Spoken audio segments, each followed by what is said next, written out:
Hello everyone, the story I'm going to read to you today is The Smartest Giant in Town. George was a giant, the scruffiest giant in town. He always wore the same pair of old brown sandals and the same old patched up gown. I wish I wasn't the scruffiest giant in town, he said sadly. But one day, George noticed a new shop. It was full of smart clothes, so he bought a smart shirt, a smart pair of trousers, a smart belt, a smart stripy tie, some smart socks with diamonds up the sides, and a pair of smart shiny shoes. "Now I'm the smartest giant in town," he said proudly. George left his old clothes behind in the shop. He was about to go home when he heard a sound. On the pavement stood a giraffe who was sniffing sadly. "What's the matter?" asked George.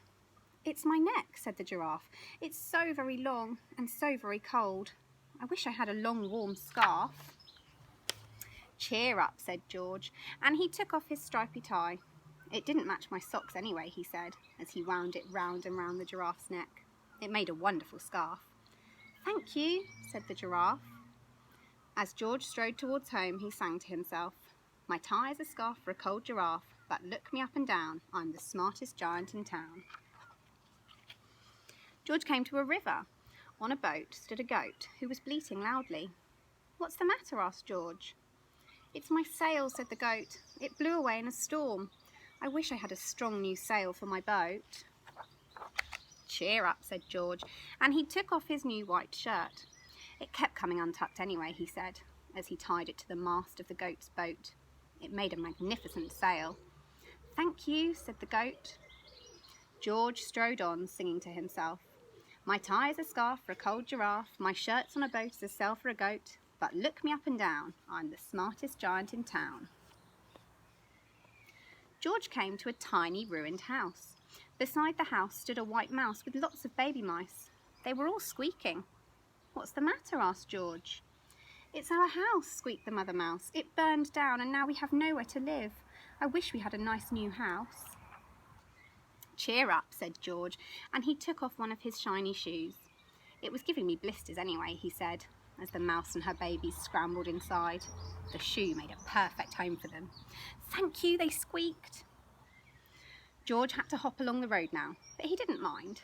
As he hopped, he sang to himself, "My tie is a scarf for a cold giraffe, my shirt's on a boat to sell for a goat, my shoe is a house for a little white mouse, but look me up and down, I'm the smartest giant in town." George came to a campsite. Beside a tent stood a fox who was crying. "What's the matter?" asked George. "It's my sleeping bag," said the fox. "I dropped it in a puddle. I wish I had a warm, dry sleeping bag."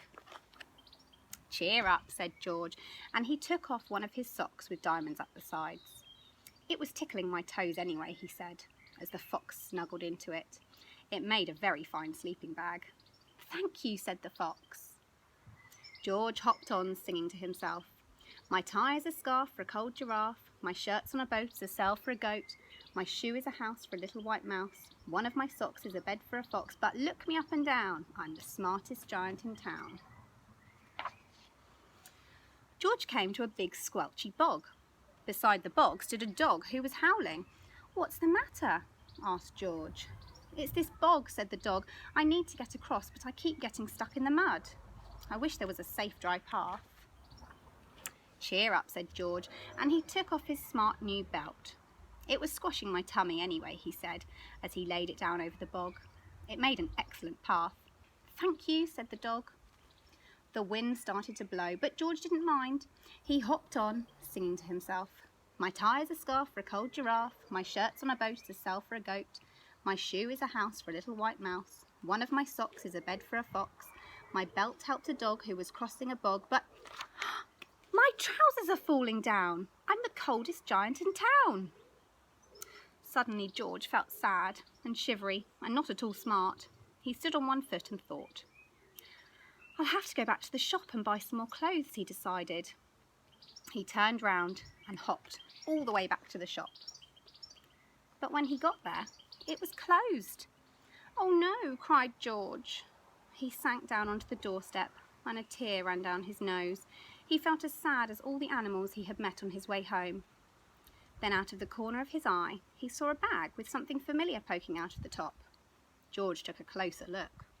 "My gown," he yelled. "My dear old gown and sandals." George put them on. They felt wonderfully comfortable. "I'm the cosiest giant in town," he cried, and he danced back home along the road. Outside his front door stood all the animals he had helped. They were carrying an enormous present. "Come on, George," they said, "open it." George untied the ribbon. Inside was a beautiful gold paper crown and a card. "Look inside the card, George," said the animals. George put the crown on his head and opened the card. Inside it said, "You gave your scarf to a cold giraffe, your shirt's on a boat as a sail for a goat. Your shoe is a house for a little white mouse.